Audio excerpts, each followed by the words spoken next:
Hello, everyone. Welcome to week 4. I hope you're doing very well. Week 4, week 5. Oh, well, our week 4, our class 4, as it were.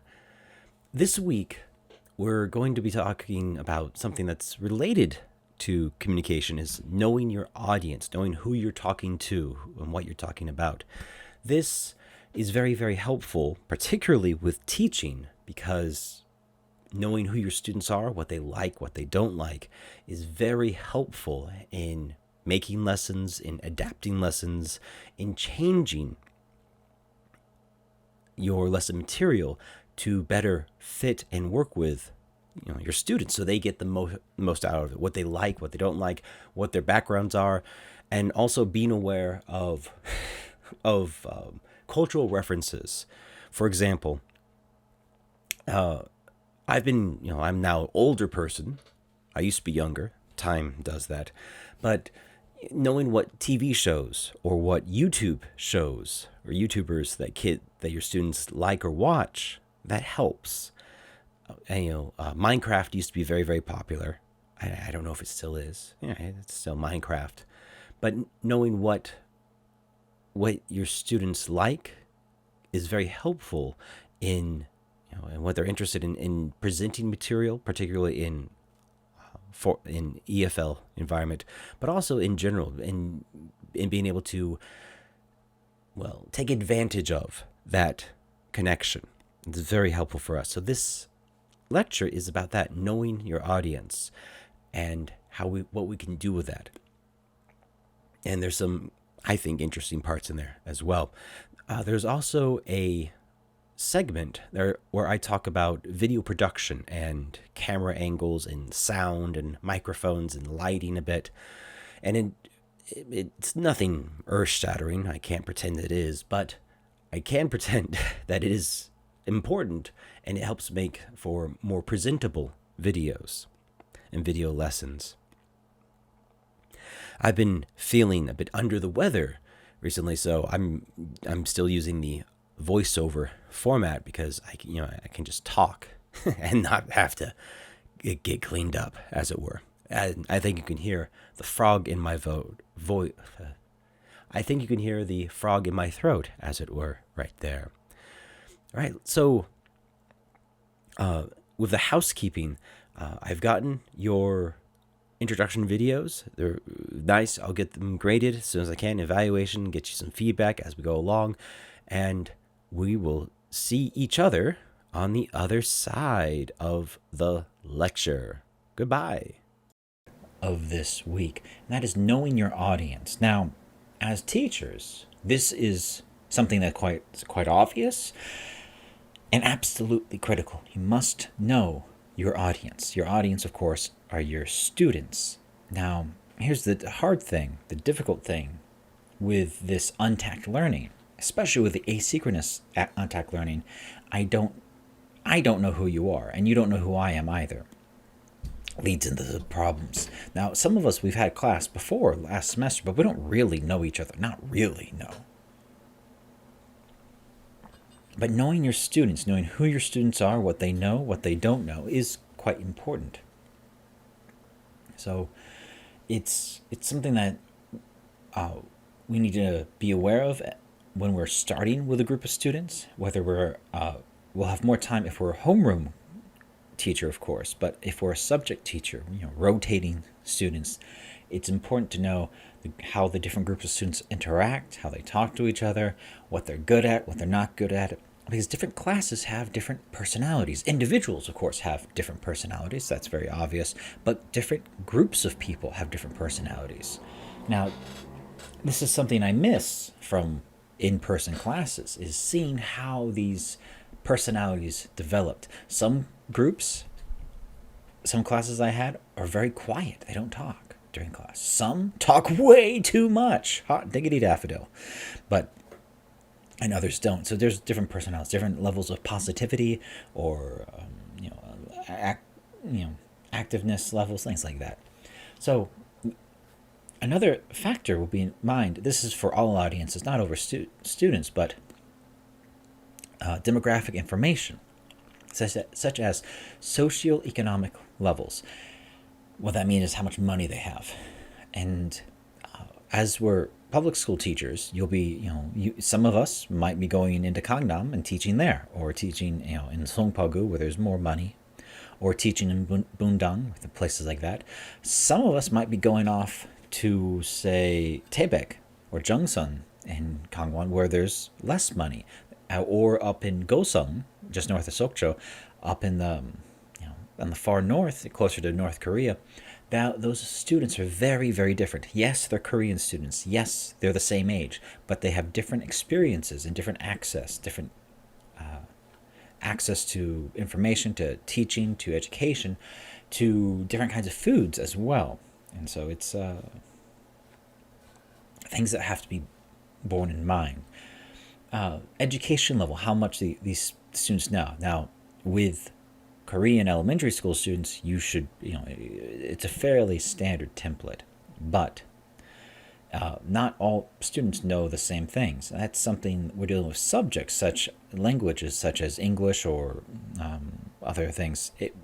Some students, for example, might be native English speakers, and they're sitting right next to a boy who doesn't know any sound of English, let alone reading it. And that's a challenge I had at my previous job at Samyuk Elementary School. We had kids who, they were born in Korea, and they moved to America, lived there for 8 years. Now they're coming back. They speak English perfectly, and they want to speak English because for them it's very comfortable. And so their challenges are very different than the absolute beginning student who's sitting right next to them. The situation probably won't come up for you, but it might. Teaching adults, of course, at education level. I teach adults in my other works, and knowing who the adults are, their educational background, very much helps in catering to their needs. So, knowing their backgrounds. Nationality. Now, Korea is still wildly homogeneous, as in everyone has a similar background, same group. But to give a selfish example, my daughter, when she starts school, she's going to be 100% Korean, yes, and she's going to be 100% American. My wife is Korean. That's how it works out.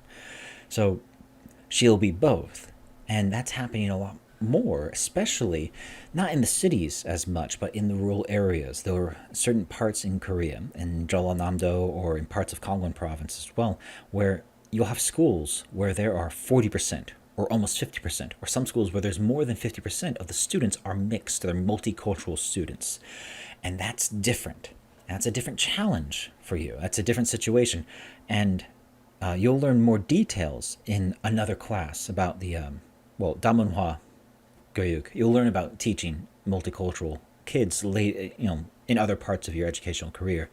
But it is something to be aware of, that your references might not work with them. I'll give an example again. When it's about religion, because Samyuk Elementary School, Samyuk is a religious school. It's a kind of Christian organization, and one of the classes they have every week is religion class, Christianity with the pastor, and so I could make references to the Bible because like Noah and Noah and the whale, Abraham, Joseph, things like that, Old Testament stories that really they just help things along. But because they had that shared information, that's possible. In other schools, the students won't have that shared information, so you'll need to be aware of that. Also, age ranges. In some small schools, for example, you'll be the grades are combined. Now, when I say small schools, I mean when there's like 10 students or 7 students. So grades first and second, third and fourth, fifth and sixth will be combined. That happens. That's something to be aware of. So being careful of age ranges, and children are very sensitive about age, about who's younger and who's older. And I once made a girl cry very hard because I got her and her twin brother confused on who was older. They're twins. They're born minutes apart. 2 minutes apart, I found out. And the girl was older. She was the older sister. The boy was younger. And I got that confused. And the girl got very upset. So it's something to be aware of. Affiliations that will roll into gender, ethnicity, religion, disability, equality issues. Some of you, I have no doubt, are going to be special education, have training in that, being aware of physical disabilities and mental disabilities or ability issues. They have different words for it, but special education, we still call it that. Religion, of course, Buddhism and Christianity are still rather dominant, but we do have non-religious students populations and a growing but small Muslim population as well in Korea, Muslim students. And so it's something to be aware of. Ethnicity, of course, still mixes in with that of multicultural students. And there are children who are not multicultural, they're just foreign, and they're in Korean public school. They don't, we might think that they would be in an international school, but we forget international schools cost money. And often a lot of money, more money than you can say it's worth. But it's quite easy to cost 10,000, 10 million won a month. So 10 million won, 천만 won. It's a lot. It's a good chunk of change every month to be spending on students. So in areas around Ansan or Hwingsung as well, and Munmak and Wonju as well, there are I don't want to say significant, but there are existent number of students who are in the schools who are not multicultural. They have no Korean parent, but their parents are foreign workers. They're factory workers or engineers or things like that.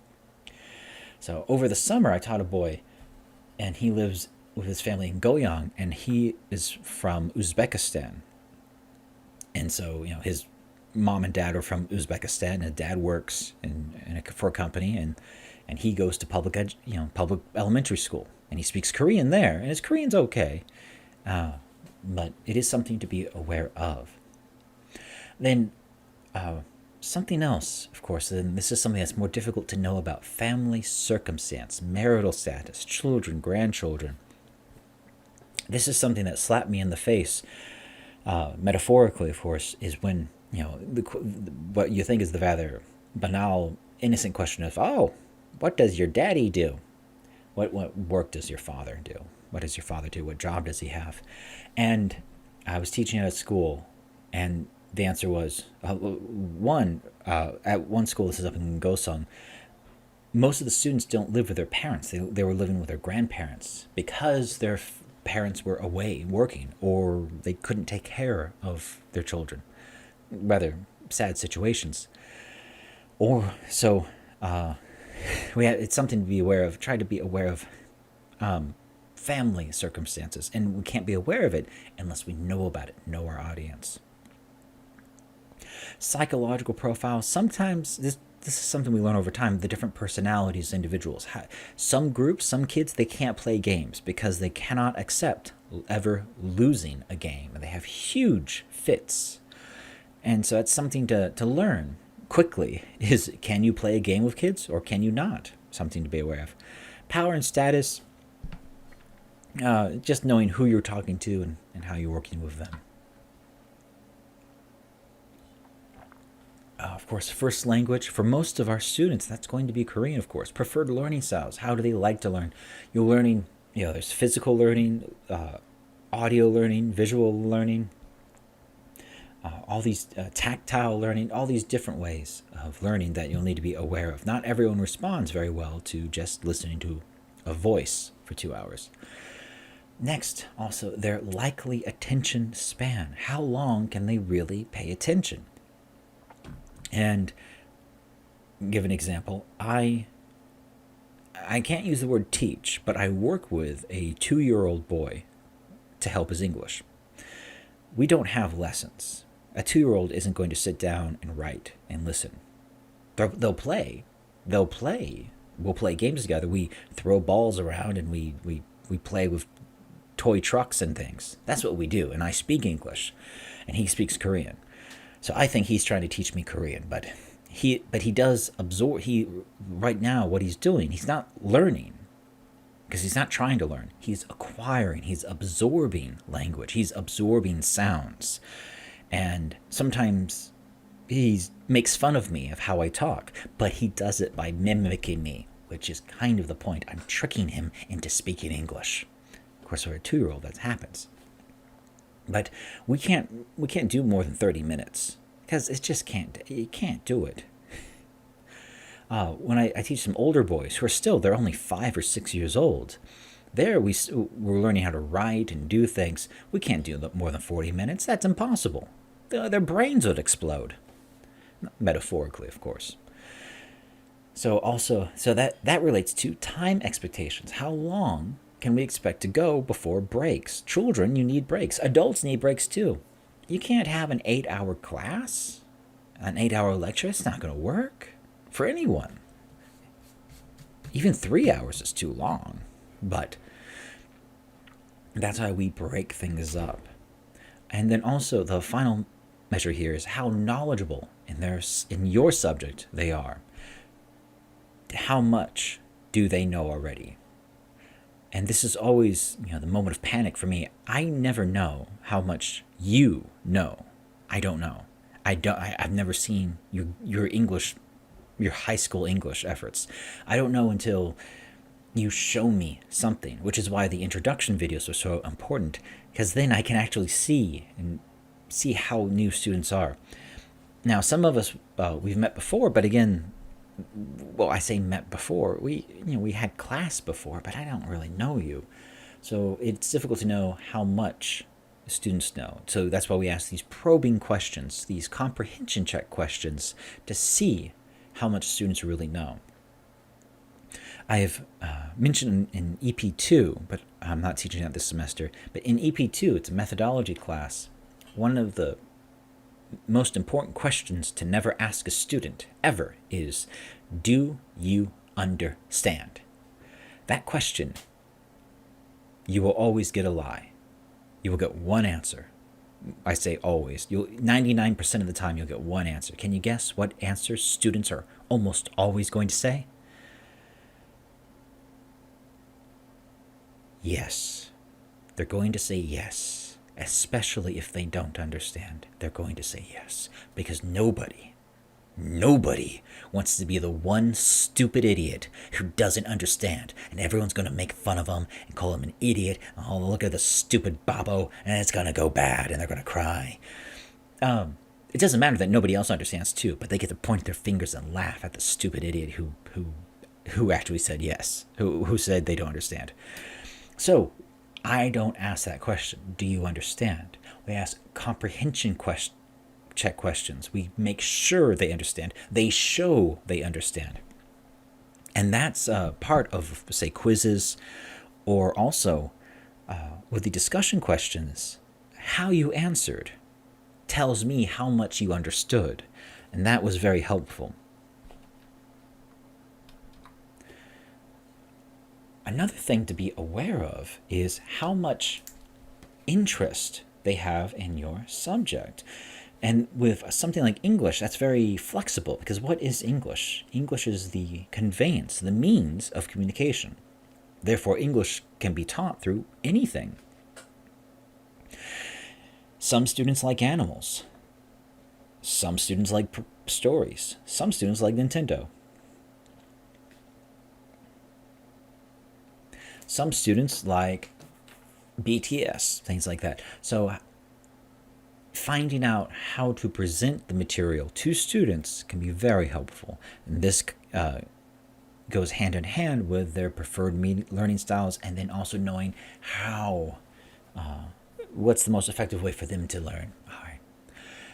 Next, this one's it's very interesting to be aware of the outside world. For you, the teacher, to be aware of the outside world. What is likely to be on their mind at the moment? Now, I'll give an example, because I'm recording this on Saturday, September 11th. 20 years ago, I was a high school student. And 20 years ago. Good Lord. Now, during that time, there was the terrorist attacks on New York City, the World Trade Center, planes flew in, things like that. So people were very distracted. We couldn't have tests because our brains were elsewhere. We couldn't have normal classes because our mind was thinking about other things. If we have other stresses in our life, other priorities in our life, it's something that's going to distract from our lessons. And give an example. If I make an ICC class lecture that is released on the same day as another of one of your class's midterm test, which one are you going to prioritize? Are you actually going to pay attention to my lecture, or are you going to focus on the test? Despite what some of you might be protesting, I'm going to guess that all of you are going to focus on the test. That is the most efficient use of your time at that moment. And that's something to be aware of.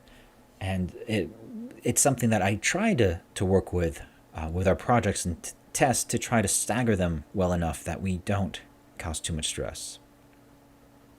All right. So here are some different ways to know our audience. This is, of course, applicable to students, which is our primary concern, but also to adults. You're going to be asked to give presentations, and you'll need to know who they are and who your audience is and what they know, what they don't know. Now, the first one is do your homework. And this seems to make sense. So, understand who you're presenting to. If you're giving for example, presentation about some research at an academic conference, well, you can assume your audience member knows about basic research methods and about basic statistical analysis. So you can assume a few things about who your audience is going to be depending on the context that you're giving it in. Another thing is how many people will be in your audience. Your lessons will be constructed, built around the number of students. If there's 5 students in your class versus 10 versus 30 versus back in the old days 40 students in a class, then your lesson is going to be different. And you'll need to adjust accordingly. Another thing is being aware of the room itself. How much can you move around? How are the chairs laid out? Now, once you're a permanent teacher, you can adjust that and change the layout. But knowing what your physical space is, you can adjust and change to better match and better serve your lesson, your presentation. Next, getting personal. Spending some time talking with your audience before your presentation, knowing who's who organizes things, know people by their names, people like you using their names. I know it's quite seemingly obvious. Teachers should know students' names. If you have a homeroom, that's that's very obvious. If you're a subject teacher, it'll take you some time to learn students' names, but you need to know their names. You need to learn their names, and you'll learn who they are. Again, it's something that you should develop your skill. I cannot remember numbers at all because I spend so much energy memorizing names. So I can't remember numbers anymore at all. It makes my wife very upset. But I can remember names. So try to make sure that you know your students' names and you can engage with your audience on a more personal level. And I'll include some examples of these, but this is something that's very effective with the audience. Now, this technique, they call it the old Milton Berle technique. Milton Berle was a comedian back in the Chosun Shide. He was, 1,000 years ago. He was a comedian, really about 80 years ago. But his technique, his method was this. he'd go to public appearances. He would do, comedy shows or charity shows or, talks at conferences and conventions. So what he did, he had a handful of diverse material and he'd try different things, try different jokes, and see what people responded to. So, it's still, very innocent jokes, topical humor about what's going on, jokes about politicians, about the president. Dark blue. Blue is, dirty jokes, basically. It's a nice word for dirty jokes. And so these are ways of seeing which methods, what kind of material, what vessel, what persona to take on. It's a way of seeing rather quickly what the audience responds to and what they don't respond to. And also, this is nice to know what they know. Know how much the audience knows about what you're talking about. If you speak at too high a level, too high a technical level, whether it be English or math or Korean or history or social studies at worst, they won't understand. That's why we have Professor Krashen brought up the idea of I+1, of the intelligibility factor, and that for language acquisition, the new language has to be one level higher than what the learners already know. So I+1. You can't hit them with very difficult language first. Start low and make it a little more challenging, a little more hard, a little more hard, a little more, a little more, a little more. And over time, they get it. So it's something to know, how much your audience knows, how much your students know. And then, it might to make sure that you need to, so to speak, dumb it down. Or if they already know everything, you can make it more challenging, more engaging, and more detailed, of knowing how much they know, the audience knows. Again, this goes with our students. This didn't happen to me, but it happened to other other teachers. Again, at Simon Elementary School, there was a group of first graders, and so they divide half the class up for English class into two groups, and in one group, there's about 10 students, and all 10 of them had lived outside of Korea and spoken English outside of Korea for a number of years. So they were all at different levels of fluency, of something closer to communicative or native fluency, every single one. And these are all first graders, though. So you think, oh, they're very low level, but they're not. They're really quite, they talk like American kids or British kids or, at very high levels. But this teacher did not realize that. So he spoke very slowly and he didn't ask probing questions to figure out what the kids knew and what they didn't know. So he just started the lesson going, "My name is David. Nice to meet you." And the little kids are all just laughed because this teacher clearly has a mental problem. So it's something to be aware of.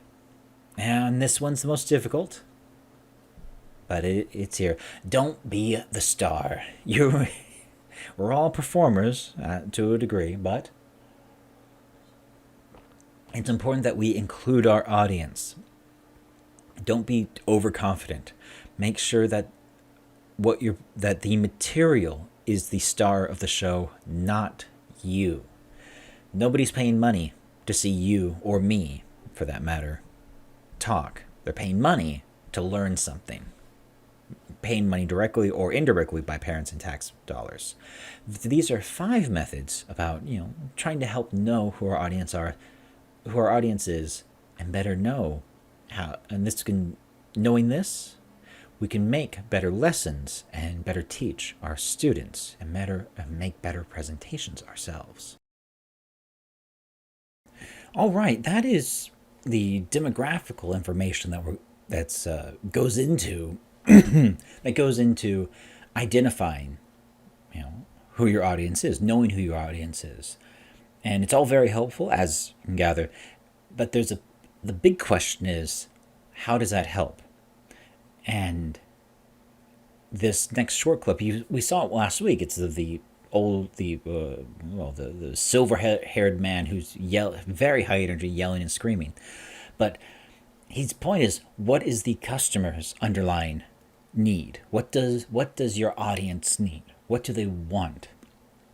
Now, as teachers, especially with a lack of a better term, a captive audience, as we do with young children, well, they need skills. They need to learn certain things. And we have national curriculum set up of what should they learn.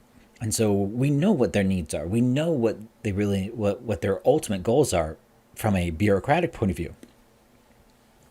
But then we'll need to think about what are those, the smaller goals for the individuals or group of students or for your class. What do you want to achieve or have them achieve, be able to do by the end of the year?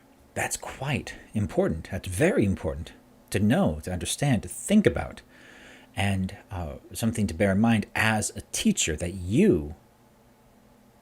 how are you going to help your students achieve their goals, and especially the goals that maybe they don't even realize that they need, or that they have, rather. So it's something to be fully aware of, and we'll talk about that more later. But it is something that if we can identify and know what our audience, what our students' real goals are, we can help them achieve those goals.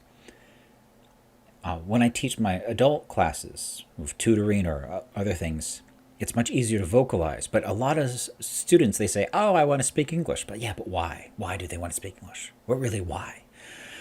Because are they traveling? Are they embarrassed? Do they just want to do they want to make friends in the class? Is it more of a social event? Which is fine, that happens. That's what a lot of Ajumma classes are. They're not. The English is secondary. So if we can know what their underlying goals are, we can help them more and make our lessons better. Interestingly, let's talk about customer focus.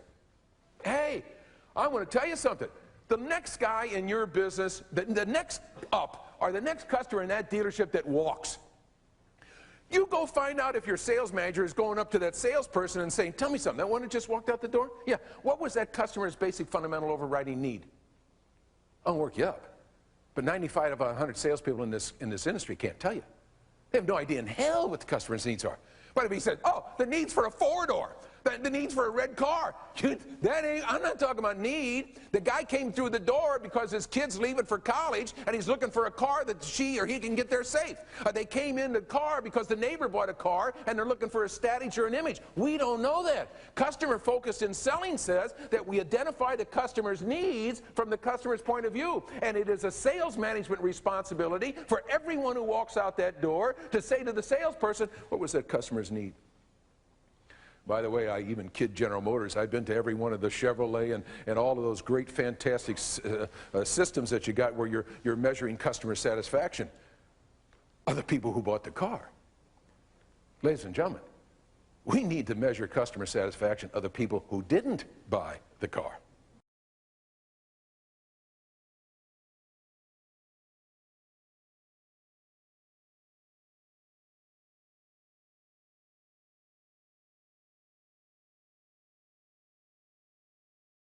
There we have it, Mr. Don Beveridge, helping out again, asking the big question really is, yes, how do we know what the underlying need, what the goal of our audience is?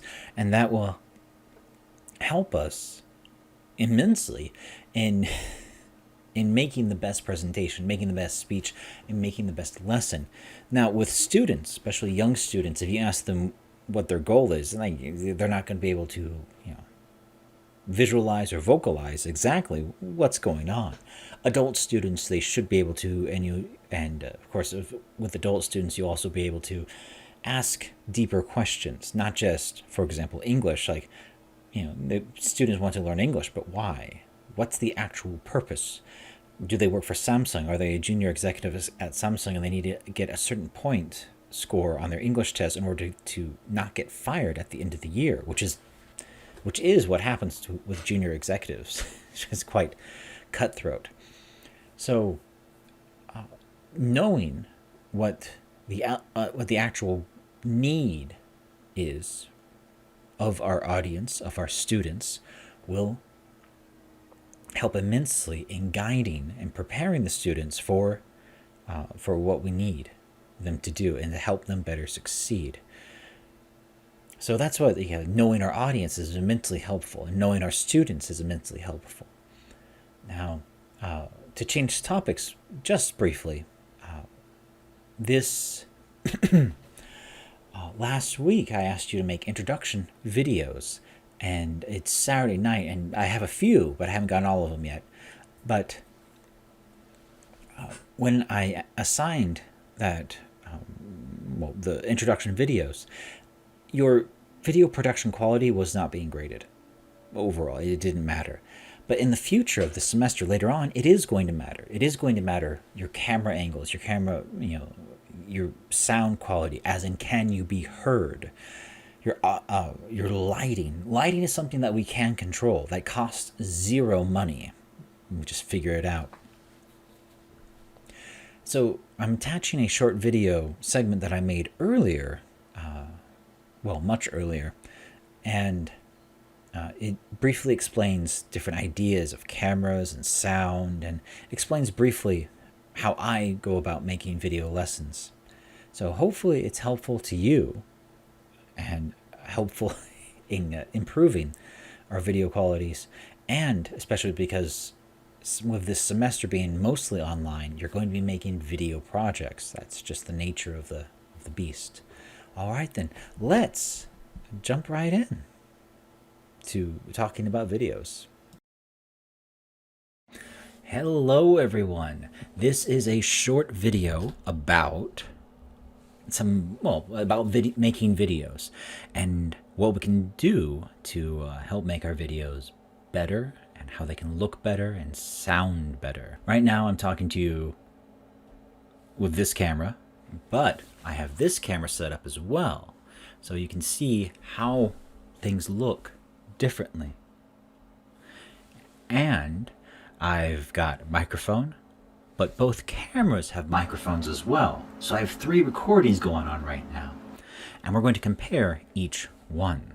How it looks, how it sounds, how the different lighting setups help make things look and sound and feel different. So let's take a brief overview. Now, things to consider. Camera angle. What does the camera see? Now, my main camera, you see my face, you see the back of my chair, you see the general background. But with the GoPro, what do you see? You're looking down on me, and you see all the clutter around me. You see, here's a Monster Energy. Oh, there's still some left. There's a Monster Energy drink here. So, how you place your camera matters a lot. And here are some other examples I filmed with my cell phone and my iPad. Versus this. This looks like something. You can see here how it looks. And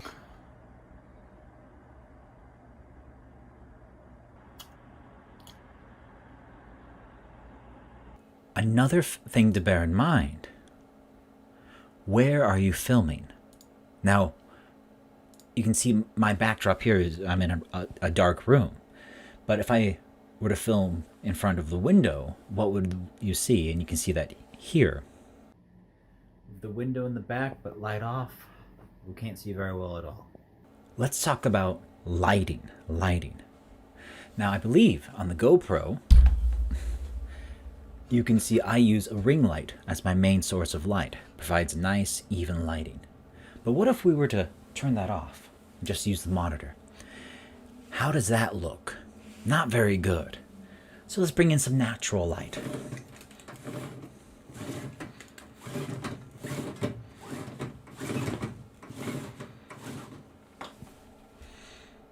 How does that look? Now, it's looking better. This camera is making it look better, and the GoPro.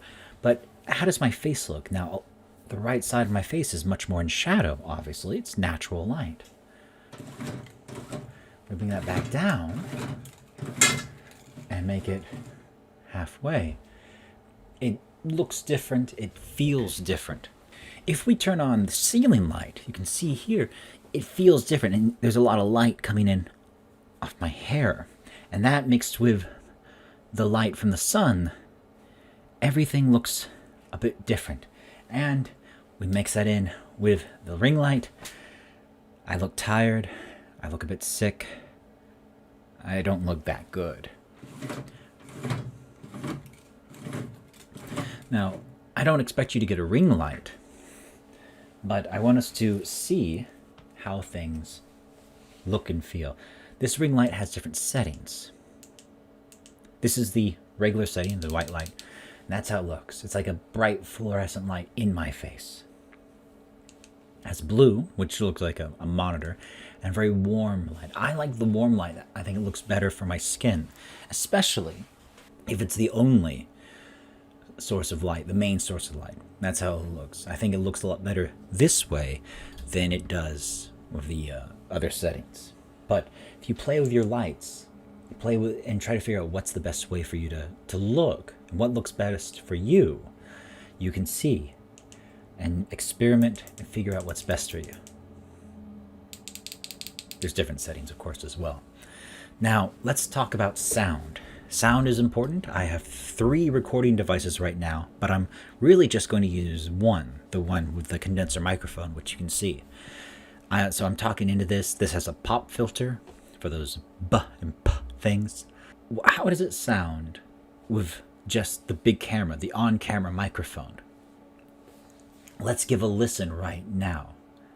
So make sure that when we're talking very clearly with radishes and watermelons and all those wonderful things. Radishes and watermelons, radishes, watermelon, watermelon, radish, radish, watermelon, watermelon, radish, radish, watermelon, watermelon, radish.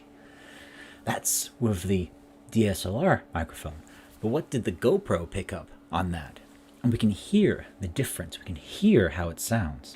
So make sure that when we're talking very clearly with radishes and watermelons and all those wonderful things. Radishes and watermelons, radishes, watermelon, watermelon, radish, radish, watermelon, watermelon, radish, radish, watermelon, watermelon, radish. Now, one option that I offered to you was using a cell phone to record your audio separately, to use it like a microphone. So let's try this again. Let's compare the cell phone with the different microphones. Watermelon, radish, radish, watermelon, watermelon, radish, red leather, yellow leather, red leather, yellow leather, red leather, yellow leather, watermelon, radish, radish, watermelon. Hello, hello. Pa pa pa booey, pa pa pa booey, pa pa pa booey. Watermelon, radish, radish, watermelon, watermelon, radish, red leather, yellow leather, red leather, yellow leather, red leather, yellow leather, watermelon, radish, radish, watermelon. Hello, hello. Pa pa pa booey, pa pa pa booey, pa pa pa. Watermelon, radish, radish, watermelon, watermelon, radish, red leather, yellow leather, red leather, yellow leather, red leather, yellow leather, watermelon, radish, radish, watermelon. Hello, hello. Pa pa pa booey. Watermelon, radish, radish, watermelon, watermelon, radish, red leather, yellow leather, red leather, yellow leather, red leather, yellow leather, watermelon, radish, radish, watermelon. Hello, hello. Pa pa pa booey, pa pa pa booey, pa pa pa. Editing. Editing can help you go from looking like an absolute idiot who's angry and stupid to looking like you know what you're talking about. Just cutting out your mistakes. That's the wonderful thing about video. You might have seen this, if you think about YouTubers. You see YouTubers when they try to go on Twitch and stream, they're not the same. They're not as funny because streaming is a different skill. And so is editing. If you need to edit, and you should edit out your mistakes or your, unfortunate sounds. like that. You need to make things better.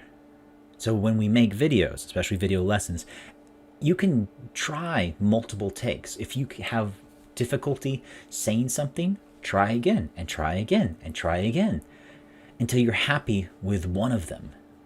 And then you can choose, the good ones and then use them. If you're making a 15-minute video, then that's a lot of effort. If you're making a 30-second video, yes, you can do that. Perfectly good, perfectly normal, all those wonderful things. It's great. So here are some examples. Oh, actually, here's one short example of a testimonial I did for a company that makes headphone pads and things like that. Anyways, I did that. Here is the final version. The Wicked Cushion earpad covers are a great option if you're like me and you sweat a lot. They come off real easy and they pop on real easy as well. They clean with the... It's not very good, but that's okay. Here's the stuff I cut out.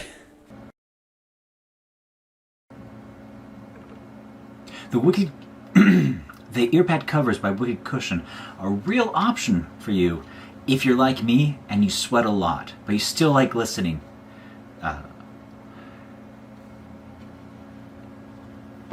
sweat a lot. The Wicked Cushion... God damn it. The Wicked Cushion earpad covers... The Wicked...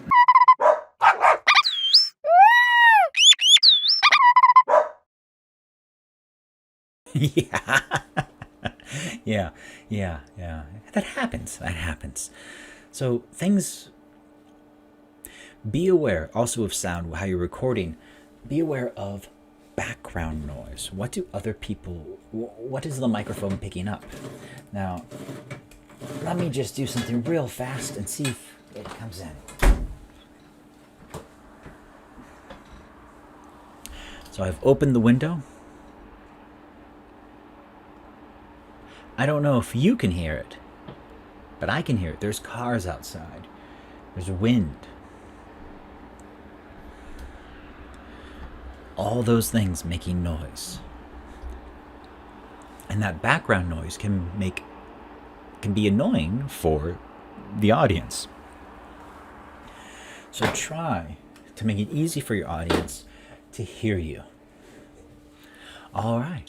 Those are some general tips to help us make some videos. In the assignment online, I gave you some free software, open source software that you can use for free. So please take a look and play with those, start playing with them, and hopefully this has been helpful for you, just to provide examples of what can look good and what cannot. All right, thank you. There we have it. Hopefully helpful. That is class 4 out of the way. And so we'll need to check on E-class. There will be a discussion question this time around. We had the, 1 week discussion questions. Then we had the project, video introduction assignment. And so we'll have another short discussion question just to make sure that we're all following along and we're moving along as well. Now, this lesson is going to go up on the 30th of March. That's the end of March. However, I'd like to extend our online video lessons through the end of April. This is just to make sure that my baby's safe. Really, I don't need to get I don't need to get infected, so my baby gets infected. That's really the reason. So I'll make sure to make an announcement on E-class as well that we're going to stay online through the midterm week. That'll be April 27th, I believe. So we'll be online through April as well. So no changes there, but it should be well, it should be something. And hopefully you're staying healthy. Hopefully you're having a good time in Chinchon.